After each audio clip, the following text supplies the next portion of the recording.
Bienvenue à Cancer de la prostate sans tabou, un balado produit par Procure dans le but d'aider, de soutenir et d'informer les hommes à risque, les personnes nouvellement diagnostiquées, les survivants et leurs familles.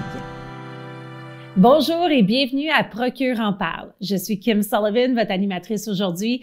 Et avant d'aborder le sujet, j'aimerais souligner que ce webinaire est rendu possible grâce à nos généreux dons et à nos précieux collaborateurs. Les sujets abordés lors des webinaires sont basés sur les questions et les préoccupations des patients de notre ligne de soutien. J'aimerais vous rappeler que vous pouvez toujours vous abonner à notre chaîne YouTube afin de rester informé sur nos prochaines diffusions. Aujourd'hui, j'ai le plaisir de vous présenter Madame Guylaine Gélina Martel, sexologue et psychothérapeute. Guylaine, bienvenue et merci de participer à ce webinaire. Bienvenue, ça me fait plaisir. Nous allons commencer avec une question quand même assez simple. Je suis curieuse de savoir quelles sont les situations les plus courantes quand ça vient à l'intimité que vous voyez dans votre bureau lorsqu'un patient vient après un diagnostic de cancer de la prostate? Bien, le motif de consultation principal, c'est souvent toute l'adaptation après les traitements d'un cancer de la prostate. Les traitements vont interférer avec le vécu érotique et sexuel.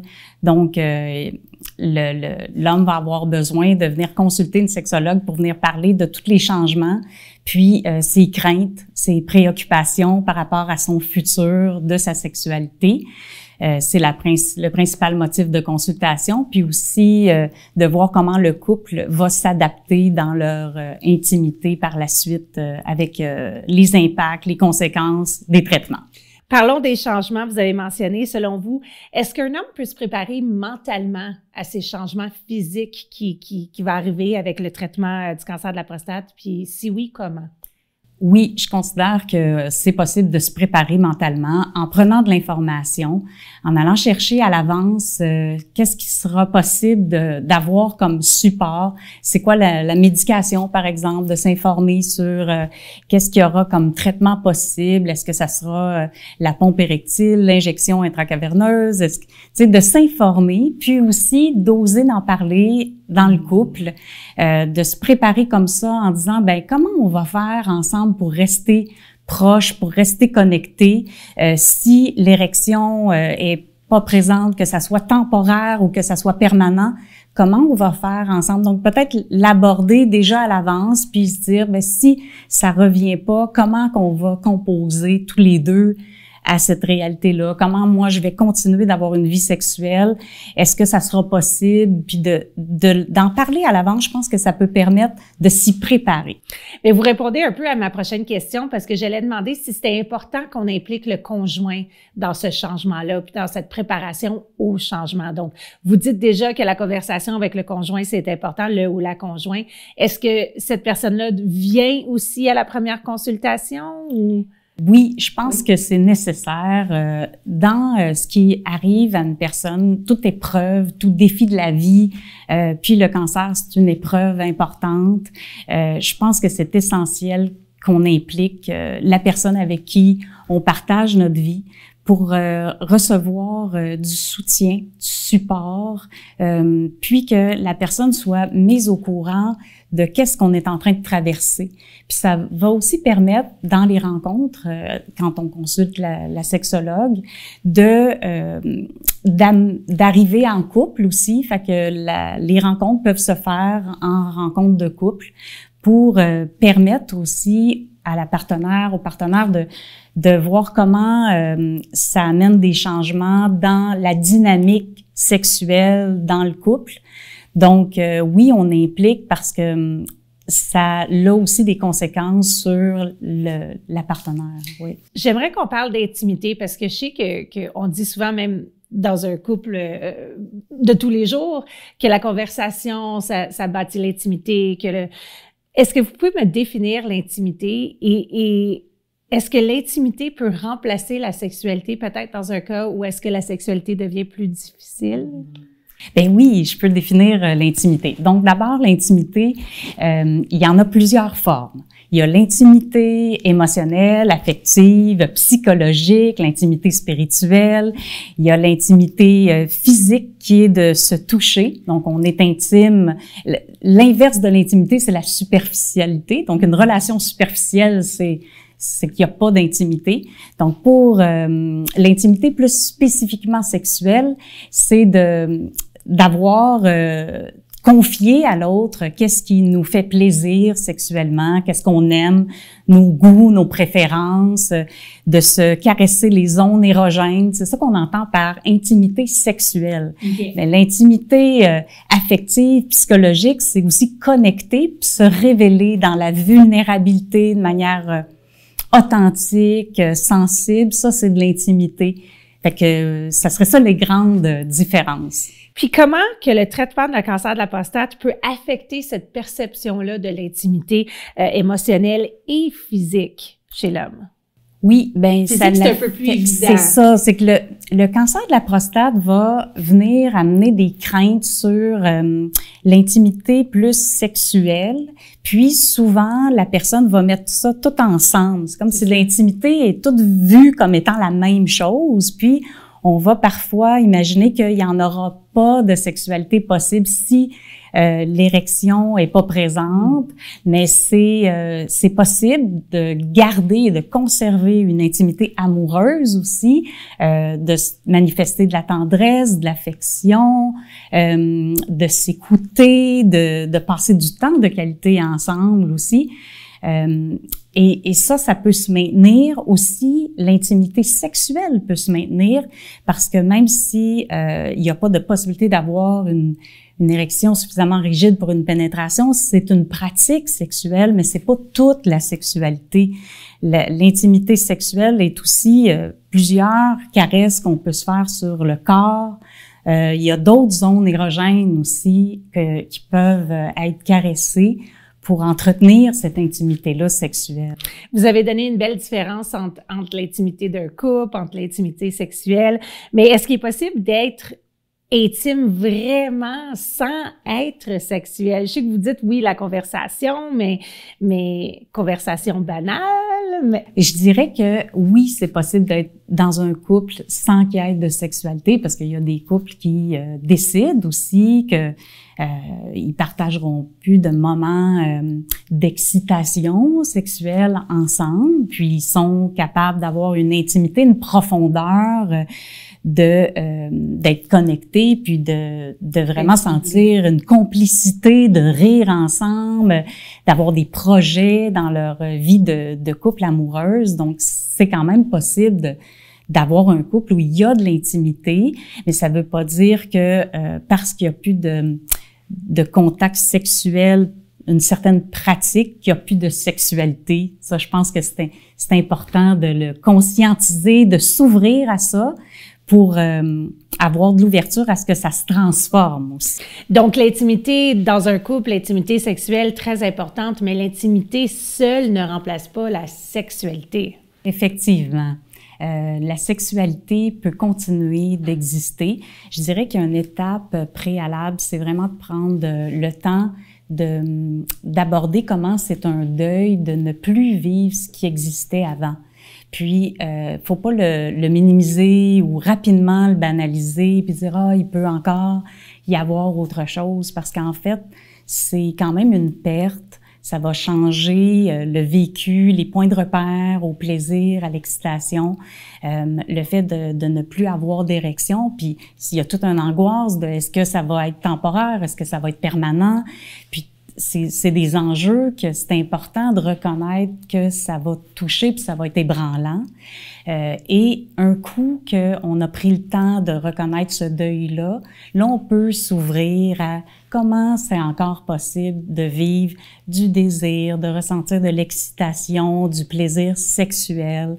Même sans érection et sans éjaculation, c'est possible d'avoir un orgasme. De recevoir des touchés sur le pénis qui est flaccide, même s'il n'est pas rigide, on peut se caresser, recevoir des caresses, apprivoiser ces touchés-là, autant pour la partenaire que le partenaire, de découvrir que ça peut faire plaisir de se faire toucher les zones érogènes. Donc ça, c'est une intimité sexuelle qui peut se continuer, de trouver les autres zones de plaisir au niveau du corps, comment utiliser aussi le ton de la voix, la chaleur de la voix, se parler avec chaleur, de contribuer à aller chercher de l'excitation autrement par d'autres pratiques sexuelles. Puis même s'il n'y a plus d'éjaculation, ben on peut encore avoir du plaisir. Donc ça, c'est important d'avoir cette ouverture-là, de chercher quelque chose de différent, de nouveau, de s'ouvrir à, ben je vais ressentir quelque chose de différent et je vais le codifier comme ayant de la valeur.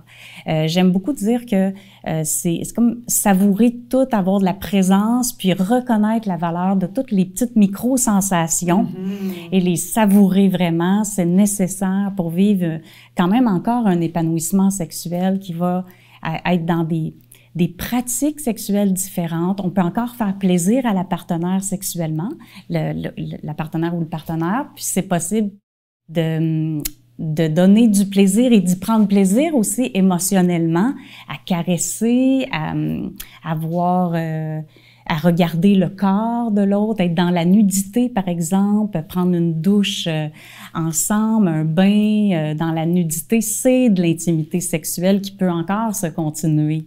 C'est intéressant parce que vous avez utilisé les mots faut être conscient. Vous avez utilisé le mot transformer, adapter, qui est toutes des choses, reconstruire, maintenir, trouver du nouveau. Fait que c'est toutes des choses qu'une sexologue peut aider un couple à faire, peut aider à devenir conscient, peut aider à trouver une façon à transformer, adapter, reconstruire. Exactement. C'est ce que la personne, le sexologue, va faire avec le couple et l'homme qui a le cancer de la prostate, et de voir qu'on sera entendu, reconnu aussi dans notre expérience particulière de ce qui est perdu, de ce qui goûtait si bon, puis qu'on le reconnaît. On va pas venir rapidement dire « Ah, c'est pas grave », hein? On va vraiment entendre puis comprendre, parce que c'est ce qu'un sexologue a, une écoute sensible sur la sexualité humaine, puis ce que ça fait ressentir aussi comme épreuve là, pour la personne.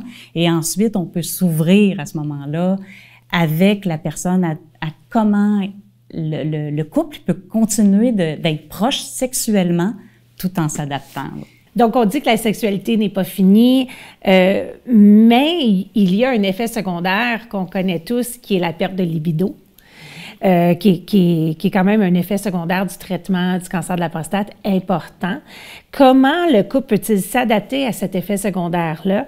Puis, est-ce qu'il y a des trucs peut-être pour augmenter ce désir sexuel? Parce que c'est différent de la sexualité et de l'acte sexuel, le désir. Effectivement. Surtout, l'hormonothérapie va avoir un impact sur le désir, la libido en tant que telle, ou le désir. Juste la prostatectomie va pas nécessairement affecter le désir en général, mais des fois, ça l'affecte parce que la personne va faire de l'évitement aussi, parce qu'il y a une anxiété de performance qui s'installe, d'avoir peur de ne plus être un bon amant, de plus satisfaire la partenaire. Fait que toutes ces craintes-là fait qu'il peut avoir un évitement qui fait qu'il y aura une perte du désir. Je dirais que ce qu'on peut faire, c'est d'abord voir comment on peut être motivé. Ça peut être par si la libido ou le désir est absent, on va trouver une façon de se motiver par le sentiment amoureux, par exemple. Ça pourrait être une source au désir, en se donnant du temps aussi de qualité pour se séduire dans la relation. J'allais poser, ma prochaine question était justement, c'est intéressant que vous dites ça, parce que la sensualité et la séduction fait partie de l'intimité. Est-ce que vous avez des suggestions pour un couple qui cherche à réintroduire cette séduction-là, cette sensualité-là? Oui, la séduction va prendre le bord pendant la maladie, pendant les traitements. On devient plus une personne malade, hein, qui a des traitements. Puis la partenaire va être une aidante naturelle. Donc là, ça nous désexualise. Alors ça, c'est intéressant de garder en tête que oui, transitoirement, on va peut-être pas avoir la tête trop à avoir un état d'esprit érotique, mais on peut se remettre dans l'ambiance en prenant le temps de refaire ensemble qu'est-ce qui éveillait le désir avant la maladie, avant les traitements, puis on peut se questionner dans la relation, qu'est-ce qui nous faisait ensemble connecter, qu'est-ce qui nous mettait dans l'ambiance, puis chaque couple a sa petite recette ou ont plusieurs recettes qui fait que ça leur permet d'aller dans cet état-là d'esprit de... Ou trouver une nouvelle recette. Ou d'en trouver une nouvelle pour voir, ben aujourd'hui, qu'est-ce qui nous mettrait dans l'ambiance. OK.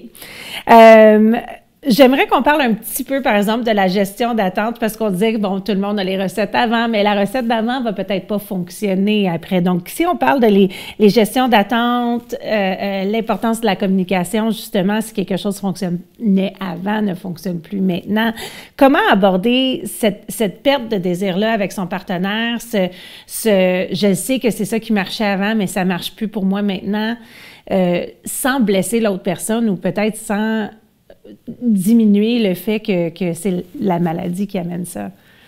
Oui. Ou les conséquences du traitement. Bien, c'est intéressant d'y aller naturellement, puis avec l'intérêt, tu sais, de demander, est-ce que tu observes des changements? Tu sais, peut-être la personne qui est le conjoint, la conjointe va avoir avantage à voir d'avance, est-ce qu'il y a des choses qui te préoccupent? Est-ce qu'il y a des changements?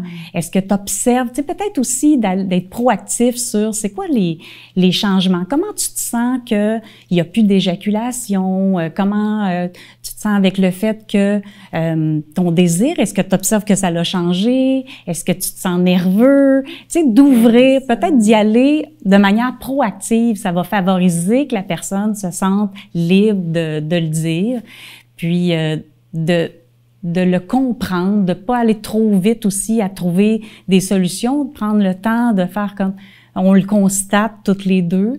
Puis, on peut en être ensemble, désolé de ce changement-là, puis ensuite voir comment on pourrait aider, qu'est-ce qui pourrait faire une différence. Puis la gestion des attentes, par exemple, il peut y avoir aussi dans les traitements l'hormonothérapie aussi, qui va aller amener des bouffées de chaleur. Tu sais, c'est moins propice aussi à être touché, tu sais, quand il y a une bouffée de chaleur. Fait que ça peut être de prendre le temps d'aller dans la douche, de changer un petit peu, puis de faire le deuil de la spontanéité aussi. On pourrait dire que dans les attentes, on a accepté que il y avait peut-être une spontanéité avant, que ça se produisait, la relation sexuelle se produisait tout naturellement, sans même en avoir parlé.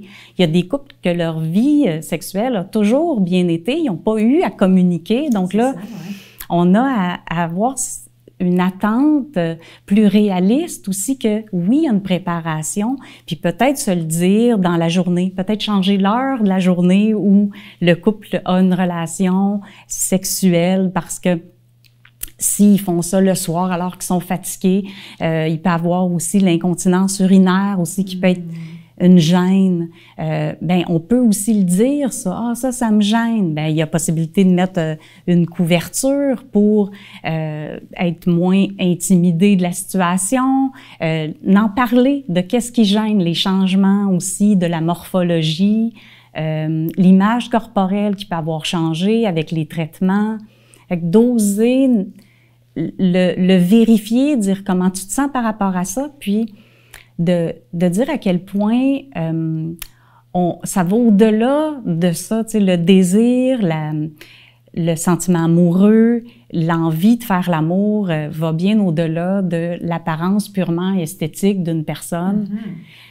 Et de s'en souvenir ensemble. Puis, en tant que partenaire, est-ce que vous pensez que c'est la place de ce partenaire-là d'aborder le sujet? Est-ce que vous attendez que le patient aborde le sujet? Parce que vous aviez dit, tu sais, c'est de parler, c'est correct que tu n'éjacules plus, mais est-ce que le dire comme ça, c'est insultant à la personne qui est en train de vivre ce changement-là? Je pense que ça pourrait être pertinent, puis de le dire, tu sais, que la personne dise, moi, je l'accepte, tu sais, je suis ouverte à ce qu'on vive autre chose, je le comprends. Ça peut être aussi d'aller chercher de l'information, de la documentation, puis dire, ben ça, c'est su, là, on s'en attend, puis je suis ouverte à ce qu'on le vive différemment ensemble, notre vie sexuelle. Je pense que de prendre les devants, ça peut être très rassurant. Puis, de dire, tu sais, quand tu as envie d'en parler, de l'ouvrir, tu sais, d'ouvrir la porte à si c'est un sujet que tu as le goût de me parler, j'ai envie qu'on s'en parle. Je sais que c'est gênant ou que c'est pas facile, c'était pas dans nos habitudes, mais je pense que ça va être nécessaire qu'on l'aborde, ce sujet-là, qu'on le réaborde, parce que c'est en transformation. Donc, c'est un peu la réalité du conjoint que c'est eux qui devraient peut-être l'aborder un peu, qui devraient aider cette communication-là. Ça peut se faire des deux côtés, tout dépendamment de la personnalité. Tu sais, quelqu'un de très introverti, donc si l'homme n'a pas l'habitude de parler beaucoup de ses émotions, peut-être que ça pourrait être aidant que la conjoint aille favoriser que l'autre personne se dévoile sur son vécu, ce qui le stresse dans la sexualité, ce qui lui fait de la peine, parce que, tu sais, on est en train de parler aussi de toute l'impuissance, et ça peut toucher l'orgueil. Donc, oui, peut-être que de prendre les devants, ça va favoriser qu'il puisse se confier. Quand on vous consulte en tant que sexologue, est-ce que souvent les conjoints sont pas ouverts, mais je dirais réveillés à la réalité de ce qu'eux vont vivre? Oui, la majorité, je pense que la personne va être consciente qu'il y a quelque chose qui sera plus présent, puis que le désir est encore là aussi chez l'autre. Hein. Il n'y a pas eu de traitement, il n'a pas reçu de diagnostic de cancer. Hein. L'autre personne a encore toute sa sexualité pleinement active. Donc, la personne s'attend qu'il y aura des changements, mais je pense qu'elle espère qu'il y aura possibilité de continuer de vivre ça ensemble aussi. Il y a des partenaires qui sont gênés d'avoir du plaisir quand l'autre en a plus de la même manière qu'avant. Donc, la personne elle a à se donner le droit de continuer, d'avoir ses jouissances, l'intensité de son excitation, son désir, son orgasme peut être encore là, même si pour l'autre, ça l'a changé. Puis souvent, un homme qui a eu des traitements du cancer de la prostate va apprécier, faire plaisir à l'autre. Et il y a un plaisir aussi émotionnel, physique, à voir quelqu'un, d'avoir du plaisir dans sa sexualité aussi. Est-ce qu'il y a des sujets que vous conseillez de peut-être ne pas aborder?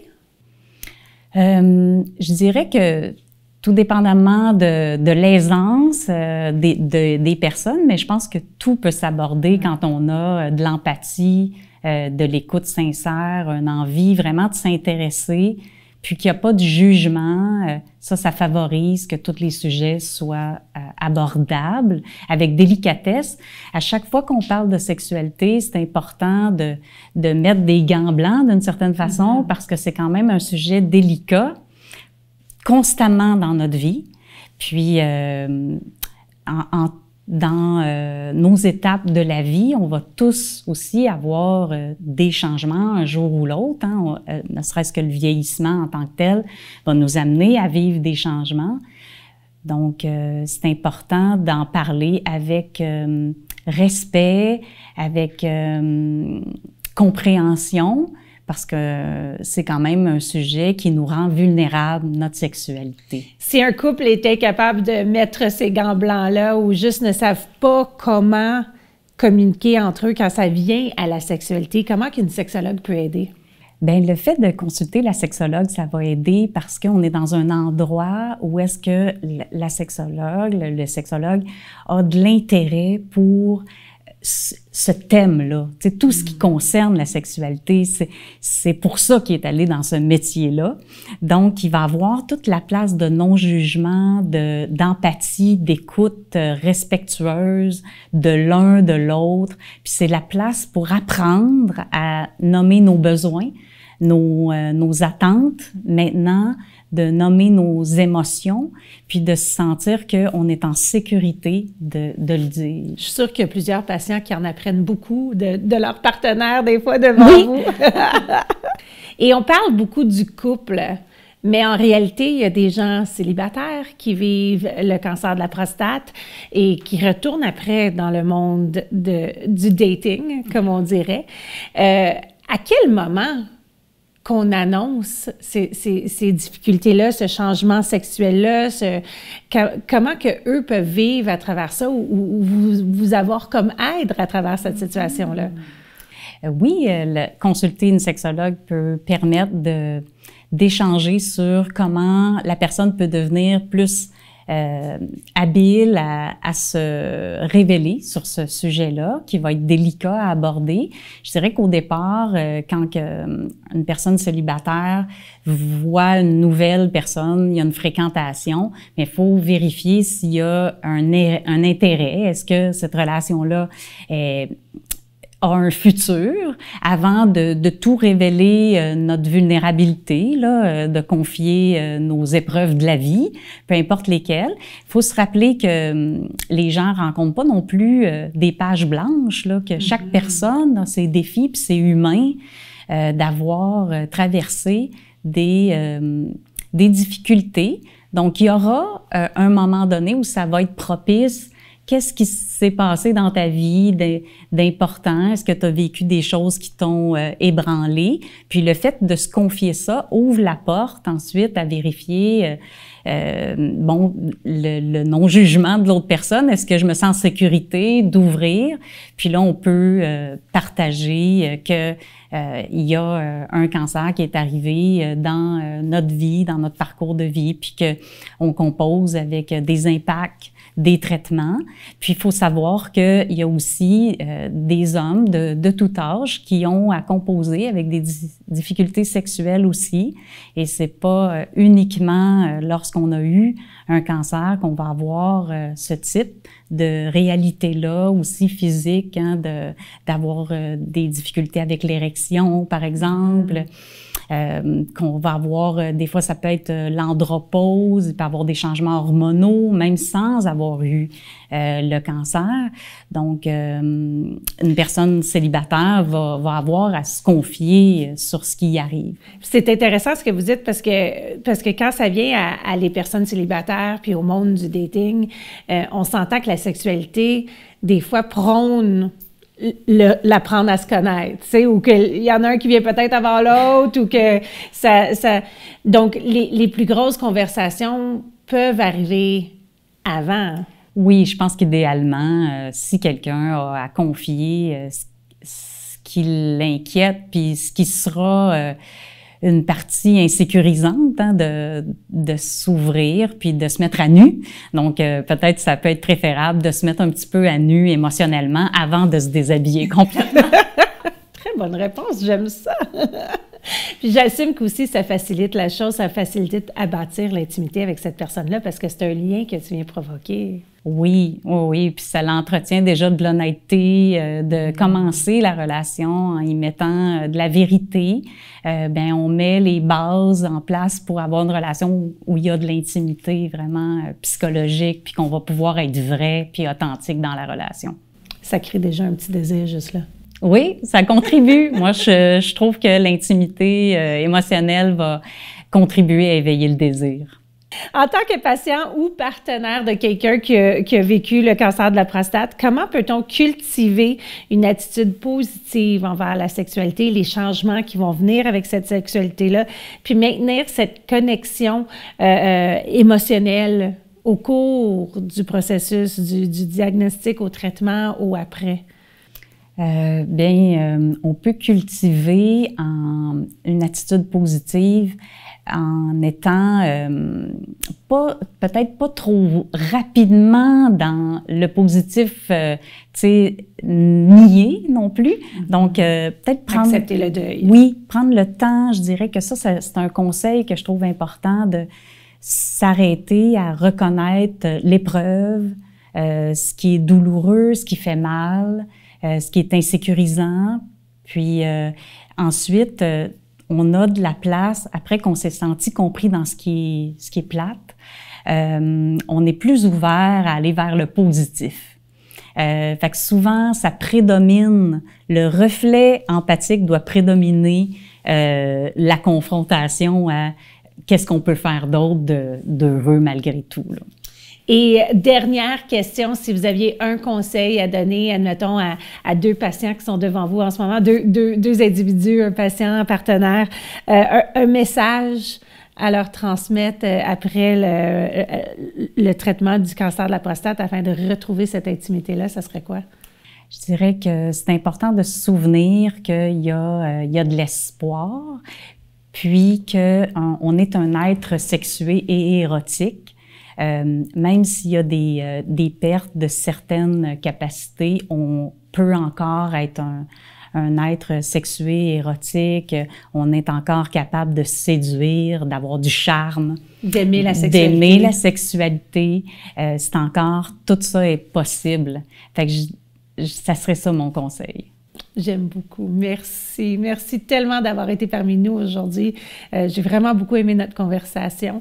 Et pour tous ceux qui ont assisté, merci d'avoir été des nôtres. Nous espérons que ce webinaire vous a été instructif. Pour toute question ou préoccupation en lien avec le cancer de la prostate, veuillez contacter notre ligne de support gratuite et confidentielle disponible 7 jours sur 7. L'équipe dévouée de professionnels de la santé de Procure est là pour répondre à vos questions.